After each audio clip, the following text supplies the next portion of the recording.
Evening, ladies and gents, boys and girls. Wanted to pop online, do these lives, say hello, and just talk to you all about the importance of today.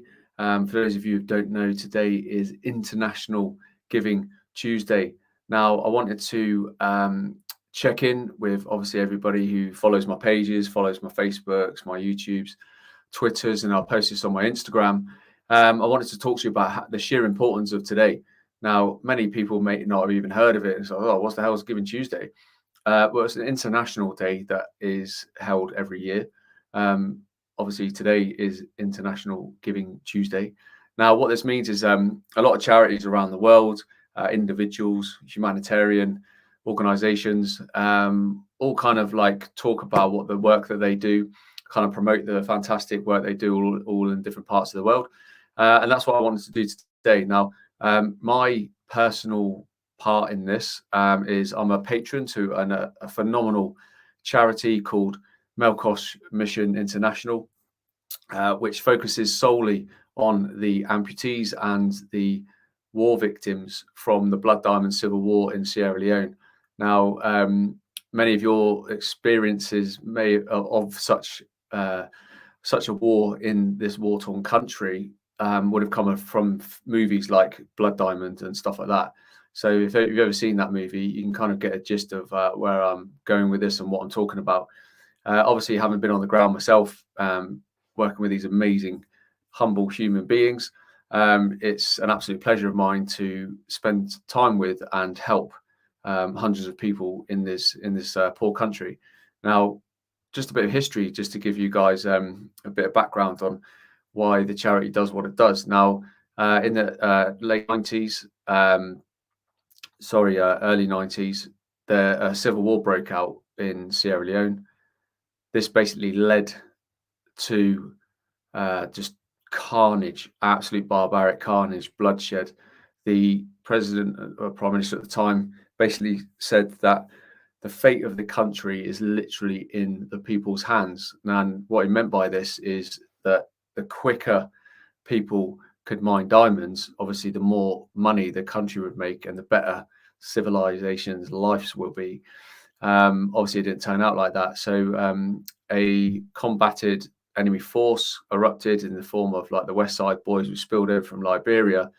And these went around on the most barbaric missions possible, amputating innocent people, men, women, children, gang raping en masse. The way I've described it in the past is if Stephen King or such a person was to make the most barbaric movie ever, they could actually make it based off true events that happened in this country during this period. You only have to sort of like meet the people face to face and have the conversations with these people to really understand like what happened to them, what they witnessed.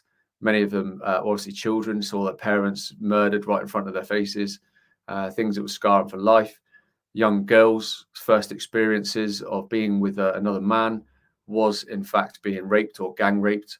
It's absolutely horrific. And when you're actually there on the ground, you know, actually speaking with the people, seeing the conditions that they live in, and the pressures and suppression they have within their own governments, you know, that are just pushing the people down.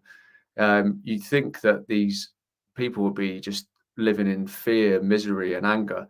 Well, it's completely the opposite. When I was there, I experienced probably the nicest demographic of people I've ever come across. They were completely and openly welcome to me. They wanted to learn. They were curious. I instantly made friends with people. I was taken into people's houses, seeing how people live, getting a feel for it, playing football and did sport with the kids. Obviously, each day I was doing a talk to all the adults about kind of mental resilience and how to try and lift yourself up at that situation you're in and see the bigger picture for yourself rather than worry about what everyone else is doing around you, and be a leader in that respect. And and that's what a lot of people try to do. Even if it's sort of like opening their own little store, or just trying to hustle and make some money for their family. That's kind of like the way of life over there, and it is similar in other countries that are like that. So the country in itself is very poor. Funny enough, the largest mining diamond mining area in the whole of Sierra Leone is owned by none other than Tony Blair. Wonder how he got his hands on that. So the country itself is very, very poor. However, the amputees, which are in their thousands, people have had their hands chopped off, sort of like below the elbow and often above the elbow, have been obviously left with these horrific injuries, leaving them unable to do a lot of things. So there's a lot of mothers who have got both hands missing, so who have a number of children. So imagine trying to raise children with no hands in a country that's very, very poor. Now, the amputees at the end of the war have pretty much been forgotten about. The people who carried out these atrocities that are still alive have kind of amalgamated back into society and have been looked after with their mental health, whereas the amputees, the people that have been disgustingly butchered, have been left to fend for themselves. At a time now where the country again is following pretty much what the British government are doing, where they're bringing in fuel shortages and talking about food shortages and talking about viruses and all this kind of stuff, which we know full well that wouldn't even exist over there. And it's had a massive, horrible effect on the population as a whole. So when I was there previously, a bag of large rice, which would have fed a family for a week sparingly, was $25, is now $50. So it's doubled in price. So if you can imagine living in a really poor country, just about scraping enough money week in, week out, constantly hustling to buy a big bag of rice to feed your whole family is now double in price. What was complete and utter weekly frustration to even get that money in the first place has now been doubled, all because the government acting the way they are. Faith, who runs a charity, the amazing Miss Faith Melkosh, is over there right now, and we spoke today, and she said a bag of onions has gone up to $10 for a bag of onions in a poor country.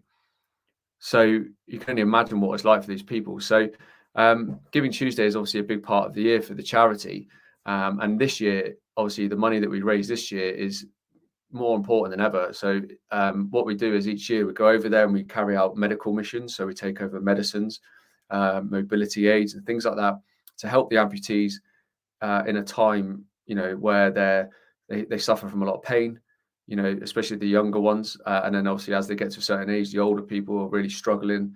If you can imagine like somebody who's just got either one leg or one arm, or both of, that where they adapt over time, their biomechanics changes, they end up with lots of aches and pains and problems and loads of other places on their body because of this. So it's really imperative that we, help these people as best we can, because unfortunately the government really isn't. And this is where Melkosh has come in and has been going for 12 years and is doing an amazing job. Faith needs like such huge recognition for the hundreds and thousands of lives that she's helped through the charity over the number of years. But I wanted to speak to everybody today directly to talk to you about the mission in January that I'm going to be going over to Sierra Leone for. So I'm going in January. I'm going to be taking lots of bags and holdalls full of donated football kits and stuff from this amazing group of people that I've connected with up in the northwest of England. So if you're watching, guys, you guys absolutely rock. But obviously we're always open to further donations of football kits and strips and stuff like that, because it's kind of like a religion over there in itself. So obviously being a football coach myself and an avid football fan, there's a great connection there already. So I'm taking loads there, but the most important thing for these trips is without doubt boxes and boxes and boxes of taking medication so we can actually run these medical missions to full effect. So it's really important that we do so because these people desperately need it. Now, for this particular mission, I've set up a GoFundMe page, which has got all the details. Obviously, it's completely not a registered charity. You can check it all yourself if you need to, but it's all legit, all through a proper GoFundMe page. I'll just post a link there in the comments so you can check that out. Obviously, it's in the actual description of here as well. All we're asking on a Giving Tuesday is that, friends, family, and the wider communities just chuck a couple of quid in, whatever you can, afford. and all of this goes directly to the medications, the medicines that we're procuring here in the UK to make sure that we get like the right stuff. And because if you procure stuff over there, sometimes you don't know what you're getting. So it's really important that we get like the legit, proper stuff. And obviously, I'm taking that on the plane with me in big boxes, like I did last time. Those of you who saw my last trip would have seen I had like trolleys with big boxes on, taking all those over there. And then we run daily medical missions where the amputees come to a central location, and then we help them all on a daily basis. They get complete and utter checkups. There's even a dental group that are now involved, who are fantastic people I met on the last trip. They train people in dentistry, and because there's only 8 dentists in the whole of Sierra Leone and there's 8 million people. So you can imagine a dentist over there is not going to run out of clients, that's for sure. However, you need more and more people to help more people, because obviously one dentist can only help a certain amount of people, right? So it's really important that we have collected this group of amazing people to come together and are doing this. But obviously, to get there in the first place and to get these people the help they need, obviously we need everyone else's help.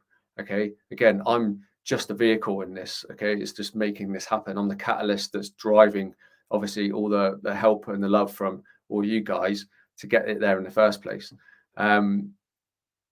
This is something that's obviously going to be a yearly thing. It has to be, because otherwise these people will not survive, basically. So the average age of the amputees at the moment is 49.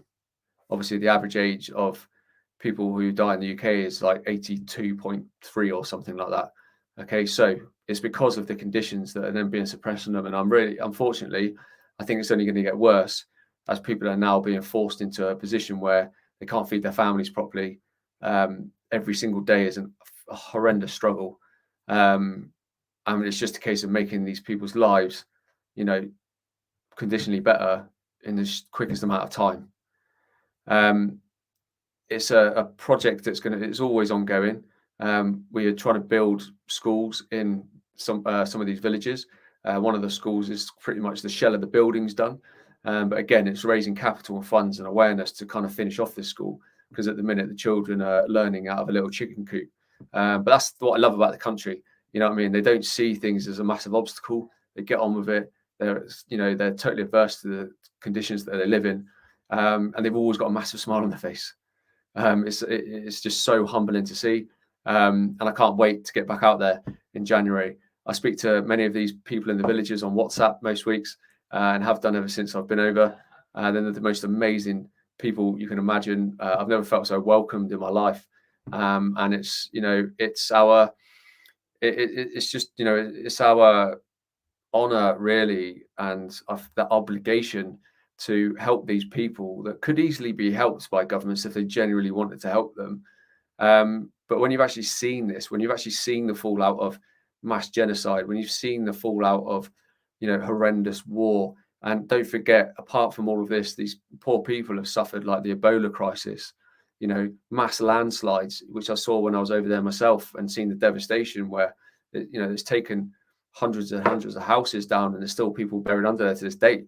It's one thing after the other, and then now we've got this like international crisis, which has been again suppressed on these people that needlessly, because they're worried about stepping out of line from obviously the British and the American agenda, which is again it's truly heartbreaking to see. Again, this is why the prices of everything has gone up, and it's making it so difficult for anybody to survive even in these conditions. So from me to you guys, everybody who follows me, everyone who enjoys the podcast, anybody who enjoys the content, all I ask today on Giving Tuesday is that you give as little or as much as you can to this amazing cause that we're running, so we can really help these people get the medication they truly deserve, and get them into a place where they can actually eat properly, and help their beautiful families in the conditions that they live in. It's not an overnight fix, but by putting these people in places, raising this awareness, we every single day make things just a little bit better. Okay, it doesn't matter where you are in the world. All right, if the awareness is raised, okay, if we get the finances in that we need to help these people, because unfortunately money does make the world go round to an extent.